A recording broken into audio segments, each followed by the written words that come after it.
Hello दोस्तों, स्वागत है आपका शैलेंद्र एकेडमी में।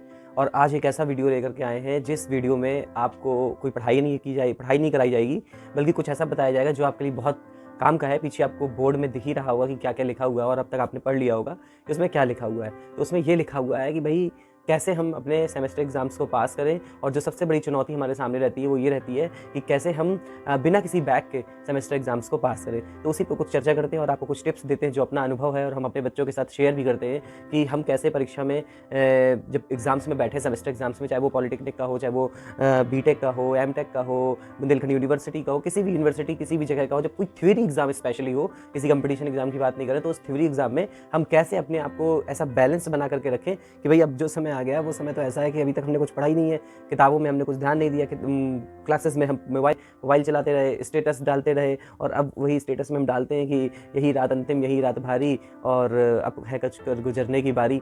तो अब कुछ कर गुजरने के लिए भाई किसी का सपोर्ट भी तो चाहिए। तो हाजिर है लेकर के एक ये वीडियो, जिसमें बात करेंगे कि कैसे हम सेमेस्टर एग्ज़ाम्स में अच्छे से अच्छा लिखें, और क्या अभी भी ऐसी कोई पॉसिबिलिटी है जिसके माध्यम से ये चीज़ क्लियर हो पाए कि हाँ भाई, हम बिना बैक के अभी भी पास कर सकते हैं, और ये संभव है।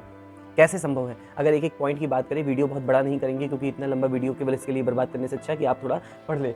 अंतिम समय की योजना, मान लेते हैं कि अब 15 से 20 दिन बचे हुए हैं हमारे सेमेस्टर एग्ज़ाम्स के, क्योंकि ये वीडियो आप तभी देखेंगे जब आपके सेमेस्टर एग्ज़ाम्स बिल्कुल करीब आ गए होंगे कि भाई अब कोई तो बताओ कि कैसे करें, क्योंकि टीचर्स तो पूरे सेमेस्टर बताते रहे, उनसे पूछने जाएंगे तो वो कहते घास छील रहे थे क्या अभी तक? पूरे सेमेस्टर तो यही बता रहा था मैं कि भाई अब पढ़ो, अब पढ़ो। तो चलो यही यहाँ से बता देते हैं। तो अंतिम समय की योजना की अगर बात करते हैं, तो अंतिम समय की योजना में यही आता है कि भाई सबसे पहले ये सारे पॉइंट्स क्या-क्या पढ़ें, कहाँ से पढ़ें, कैसे लिखें। अब ये मत पूछ लीजिएगा कि क्या लिखें, वो आप ही को जो याद होगा वही लिखना पड़ेगा। क्या अभी भी 75% से ऊपर आ सकते हैं, ये सबसे लास्ट वाला पॉइंट है। तो हम कैटेगरी 2 डिवाइड करते हैं। एक में ऐसा बच्चा जो कि कंटिन्यूअसली पढ़ रहा है, तो उसे 75 नहीं, उसको भगवान की आशीर्वाद मिलेगा और उसने पढ़ाई की, उसको पूरी तरीके से जो है योगदान मिलेगा, हार्ड वर्क जिसे बोलते हैं, और इसका हो सकता है 90% की भी ऊपर आ जाए। तो हम जो सेकंड कैटेगरी है, जो ये वीडियोस देख रहे हैं और जिनको आवश्यकता है इस वीडियो की, अगर उनकी बात करते हैं, तो ये सारे पॉइंट कवर करते हैं कि अंतिम समय में क्या योजना बनाएं, क्या क्या पढ़ें, कहाँ से पढ़ें और कैसे लिखें। ये सब चीज़ें इंपॉर्टेंट है। तो जो लास्ट टाइम चलता है, तो लास्ट टाइम में हमें थोड़ा घबराहट होती है कि भाई 5 सब्जेक्ट है, 6 सब्जेक्ट है, या कहीं 4 सब्जेक्ट है, इन सारे सब्जेक्ट्स में कैसे कॉम्बिनेशन करें, कैसे बैलेंस बैठाएं कि हम जल्दी से जल्दी इनको कवर भी कर लें और जो है हमारा नंबर भी अच्छा आ जाए। क्योंकि 50 का हो या 70 का हो या 100 का हो, जितने भी मार्क्स का हो, हम मैक्सिमम लाने की कोशिश करते हैं, चाहे हम कितने भी डिफॉल्टर हो कि हाँ भाई ज़्यादा से ज़्यादा लिख दें। हाँ, कुछ लोग जरूर ऐसा सोचते हैं कि हमारे 30 आ जाए और हम निकल जाए, तो कम से कम ये हमारे दाग तो नहीं लगेगा कि हमारे ऊपर बैक आ गई है।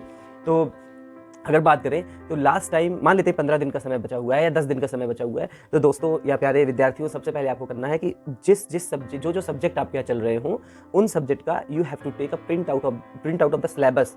जो भी सिलेबस हो, जितने भी सब्जेक्ट हों, उनका प्रिंट आउट लेकर के सामने रखो। क्योंकि अगर आप मोबाइल पे रखेंगे तो मोबाइल पे बहुत कुछ आप रखते हैं, जिससे आपका माइंड डाइवर्ट हो सकता है, और फिर वही हाल कि फिर 5 दिन में कैसे सेमेस्टर एग्जाम्स निकाले, तो भाई उसका वीडियो तो नहीं बनाऊंगा।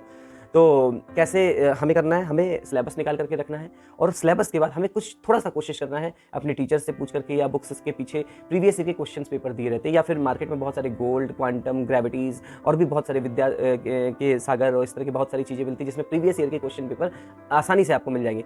तो आपको सिलेबस को रखना है, प्रीवियस ईयर के क्वेश्चन पेपर रखना। बहुत एकदम मस्त ट्रिक है जिससे आप ये ला सकते हैं अब कि आपको 15 दिन जितना भी बचा हुआ है, आपको अपना क्वेश्चन बैंक रखना है एक तरफ, और दूसरी तरफ आपको सिलेबस रखना है। और थोड़ा सा बैठना है 1 घंटा 2 घंटा कि कौन कौन सा क्वेश्चन कहाँ कहाँ से ज़्यादा बार पूछा गया है। जो क्वेश्चन जहाँ से, जिस चैप्टर से या जिस टॉपिक से ज़्यादा पूछा गया है, बस उन टॉपिक्स को लिखते जाइए। इसमें भी आपको 1 घंटे का समय लगेगा अगर आप तल्लीनता से उसी काम में व्यस्त रहते हैं तो। और जब आपको ये आपने काम कर लिया, तो उसके बाद आप फिर उस दूसरे सब्जेक्ट का, तीसरे सब्जेक्ट का, चौथे, पाँचवें जितने सब्जेक्ट का हो, एक दिन में बैठ करके पूरा प्लान कर लीजिए। लेकिन दोस्तों, अब मोबाइल नहीं चलाना है। अगर आप मोबाइल चलाया तो दिक्कत हो जाएगी। एक दिन आपने किया, अब जो टॉपिक बहुत इंपॉर्टेंट हैं उनको आपको पढ़ना है।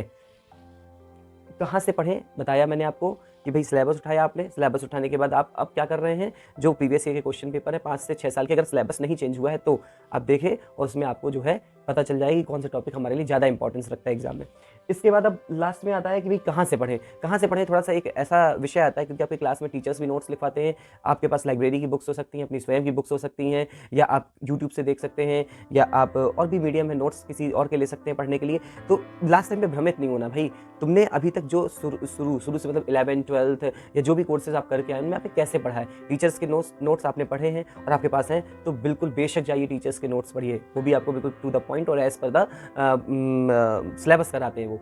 इसी प्रकार से अगर आप यूट्यूब का सहारा ले सकते हैं तो यूट्यूब का सहारा लीजिए, लेकिन यूट्यूब का सहारा लेने में या किसी भी ऑनलाइन काम का सहारा लेने में बहुत सारी चीज़ें और भी ऑनलाइन साथ में आप करते हैं, इस वजह से आपका टाइम भी खत्म हो जाता है और फिर आपको बाद में खराब भी लगता है कि यार हमें बहुत ज़्यादा टाइम वेस्ट कर दिया। तो पहले तो अपने आप को कंसंट्रेट कीजिए, अपने मन को कंसंट्रेट कीजिए कि भाई साहब 1 घंटे यूट्यूब चलाना है और उसमें मुझे अपने सिलेबस को देखना है, तो मैं किसी और चीज़ को नहीं देखूंगा। इसका आपको इंद्रियों पे कंट्रोल करना है, तभी कुछ हो पाएगा। फिर इसके बाद नेक्स्ट आता है, अब आपने तैयारी कर ली, 15 दिन बाद आपका एग्जाम शुरू हो गया।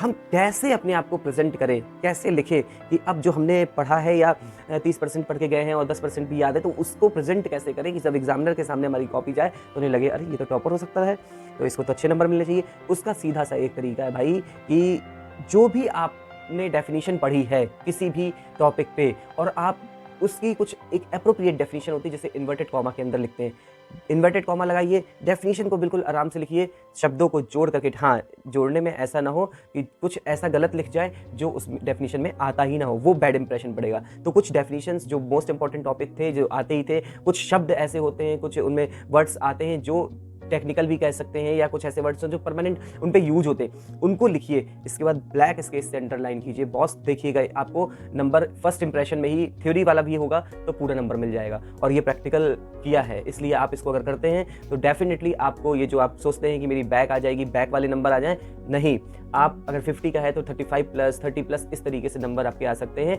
केवल और केवल इतना काम करने से। कोई भी क्वेश्चन जो आपको बहुत ज़्यादा आता हो उसको भी ये नहीं कि आप 5 नंबर का क्वेश्चन को, ये क्वेश्चन 3 पेज का, कोई क्वेश्चन 4 पेज का लिख दे रहे हैं और किसी में कुछ नहीं आता तो आधे पेज का लिख दे रहे हैं। ये भी एक नेगेटिव पॉइंट होता है कि यार किसी में इतना आता, किसी में इतना कम। थोड़ा सा बैलेंस, जितने नंबर का क्वेश्चन हो उतना उस हिसाब से लिखिए। 2 नंबर का क्वेश्चन है तो अगर कई 2 नंबर के क्वेश्चन है तो उसी हिसाब से लिखिए। 5 नंबर के कई क्वेश्चन है तो फिर लगभग थोड़ा बहुत ऊपर नीचे हो सकता है, लेकिन आपको ध्यान रखना है कि ब्लैक स्केच का यूज करना है, डेफिनेशन को डबल इन्वर्टेड कॉमा के अंदर लिखना है। फिगर को हम नॉर्मली जनरली हम क्या करते हैं कि फिगर को भी पेन से बना देते हैं, और अगर पेन से बनाते हैं तो ऑब्वियसली अगर कहीं गलती होती तो पेन से ही सही करना होगा, वो भी एक गलत इंप्रेशन जाता है। आप कोशिश करिए कि चाहे कोई भी फिगर हो, छोटा भी फिगर हो, बड़ा भी फिगर हो, आप उसे पेंसिल का यूज करिए, ताकि अगर गलत होता है तो आप उसे इरेज कर सकते हैं और सिंपली नया फिगर बना सकते हैं। वो एक अच्छा प्रेजेंटेशन होता है। तो हमें चूंकि प्रेजेंट करना है ताकि हमारे सामने जो एग्जामिनर्स बैठे हैं कॉपी चेक करने के लिए, उन्हें ये लगे कि ये बच्चे ने बहुत अच्छा किया है और ये डिजर्व करता है इतने मार्क्स। बस इतना सिंपल सा प्रक्रिया करनी, और फिर देखिए खेलते खेलते आपके 75% के ऊपर अभी 15 दिन में आ सकते हैं। लेकिन बस बॉस, इन 15 दिनों में अब मेहनत करनी है।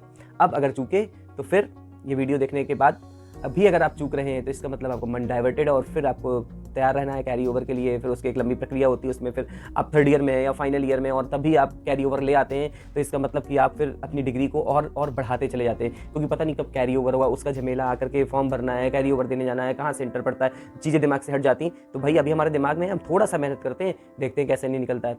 तो बस मेरी तरफ से आप सभी लोग को ढेर सारी शुभकामनाएं। चैनल में नए हैं तो चैनल को सब्सक्राइब कीजिए, वीडियो अच्छा लगा तो लाइक कीजिए, और हाँ, कमेंट में जरूर बताइएगा कि ये सजेशंस कैसे लगे और इन्हें आपने अप्लाई किया है तो आपको क्या फ़ायदा मिला, चाहे एग्जाम के बाद हो या जैसे भी हो। लेकिन 100% गारंटी है कि आपको आज भी ये वीडियो देखने के बाद अगर 15 दिन बाद एग्जाम है तो आप ऑल क्लियर पास होंगे with best and best percentage. तो थैंक यू सो मच, मिलते हैं नेक्स्ट वीडियो में, वो भी कुछ ना कुछ मोटिवेशन होगा आपके लिए। तो बाय बाय, जय हिंद।